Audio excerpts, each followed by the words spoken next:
after we die, we're gonna go sent again to for the judgment, something like that. تمام. أركان الإسلام 5. أركان الإيمان 6. أركان الإسلام 5. أركان الإسلام. The rules of Islam. The first, it was arkan. I don't know how to translate that to you. I can't draw. Yes. قبل كده. قل أشهد أن لا إله إلا الله. شوية بالكلمة. أشهد. نطق باستثناء.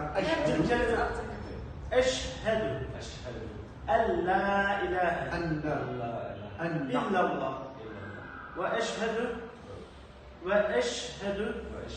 أن محمدا عبده ورسوله. أشهد أن لا إله إلا الله. أشهد أن لا إله إلا الله وأشهد أن محمدا عبده ورسوله.